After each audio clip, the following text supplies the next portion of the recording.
Good afternoon, everybody. First of all, thank you for having invited me to speak to you about the concerns of Belgian retailers on payments. I have to start at the moment where I was asked to stop to speak at 3:10 sharp, so I will try to be brief and to leave room for questions and hopefully answers. Some of the speakers, the preceding speakers, have already mentioned some ideas I would have liked to develop with you, so I don't think you will miss much if I will be a bit shorter than planned. So the stance of the Belgian retailers. First of all, I think I have to say a word about Belgium and a bit about retailers. As Jean-Alex rightly mentioned, payments is a two-sided market. There are two legs, and well, I don't want to continue your comparison, but we as retailers, we are standing somewhere in between, so it can be a very uncomfortable position at times.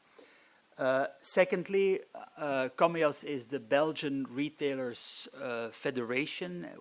Belgium is a small open economy, and so we are already used to being confronted with an offer coming from different countries, foreign companies, and so the ideas like standardization and having a generic offer are ideas that are very close to us.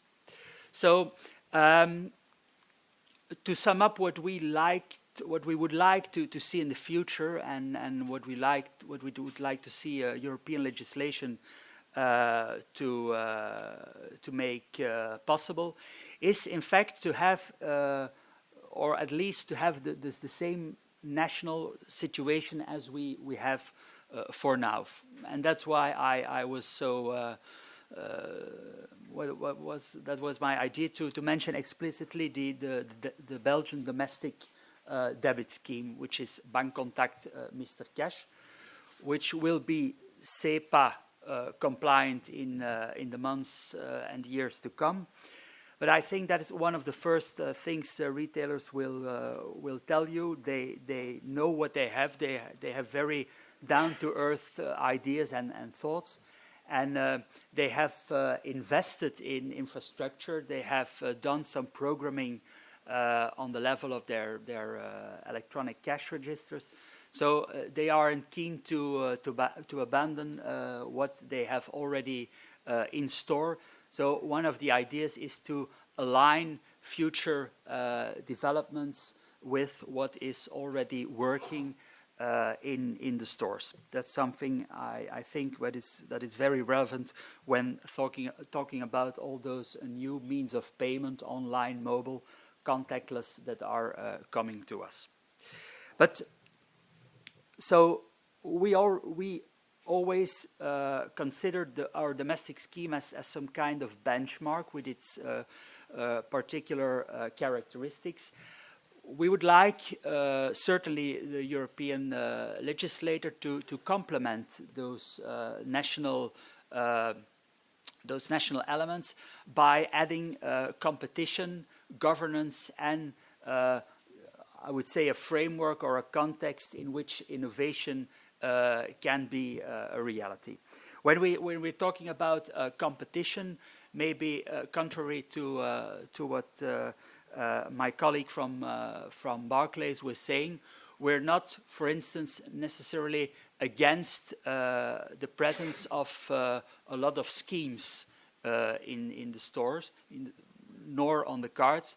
What we would like is to have, as retailers, something to say as regards the choice of the application or the choice of scheme that will be ultimately used by the consumer.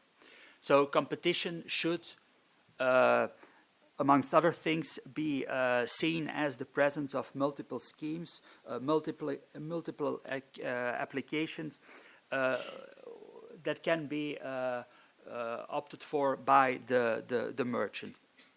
I think another delicate point from a political and a consumer point of view is that we in Belgium always felt that as retailers that the possibility of passing through of costs related to certain schemes was very helpful.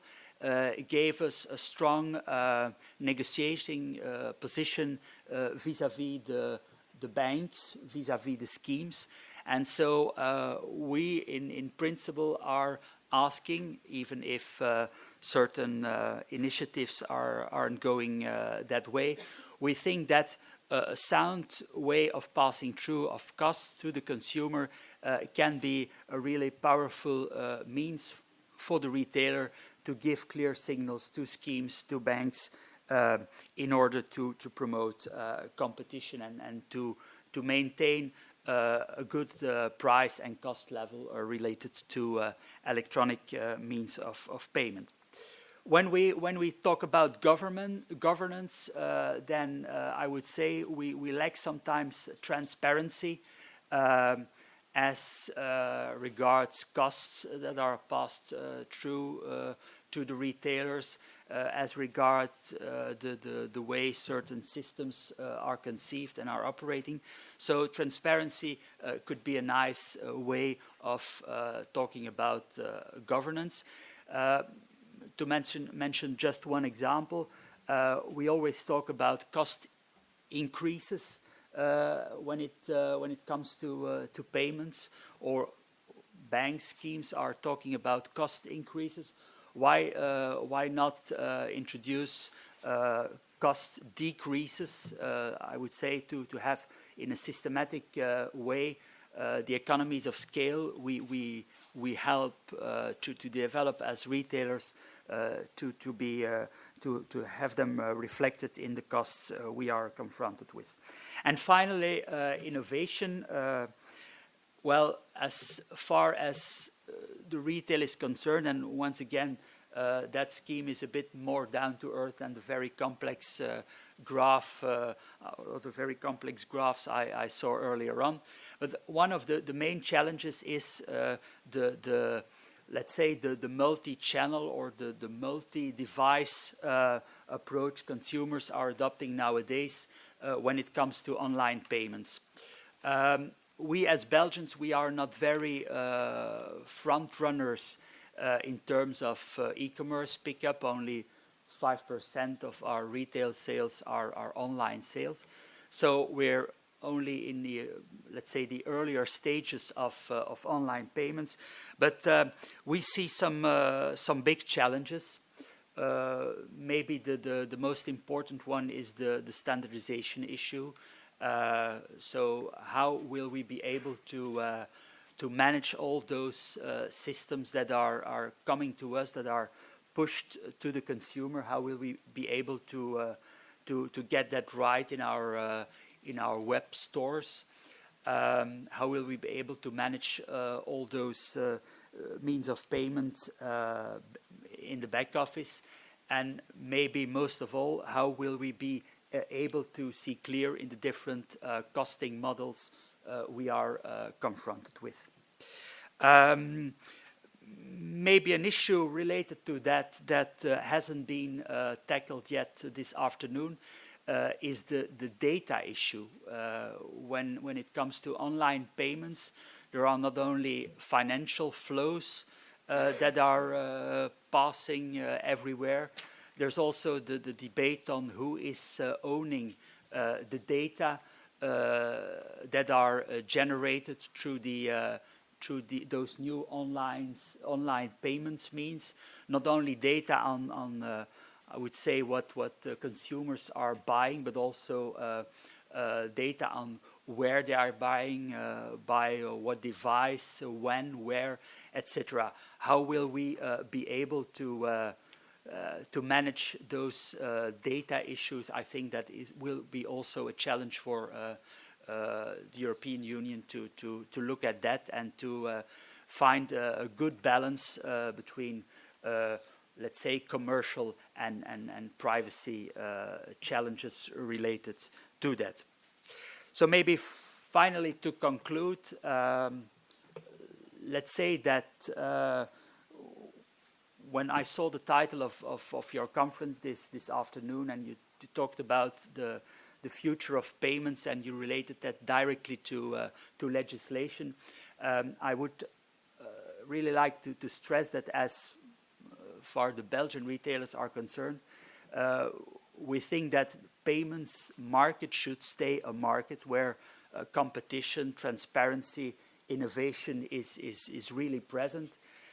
So I don't think we should first of all, or we don't think we should first of all look at public authorities, but I think there is a big challenge for ourselves as retailers, but also for consumers, and as far as we are concerned, based on the experience we have in Belgium, on the banks to have not a dialogue, but a trilogue or trilogue, and to try to tackle those issues like standardization, like data issues in common, in a responsible way, with public authorities being there to create a sound and competitive context for that.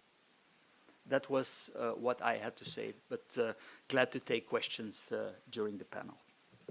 Thank you. Thank you very much, Peter.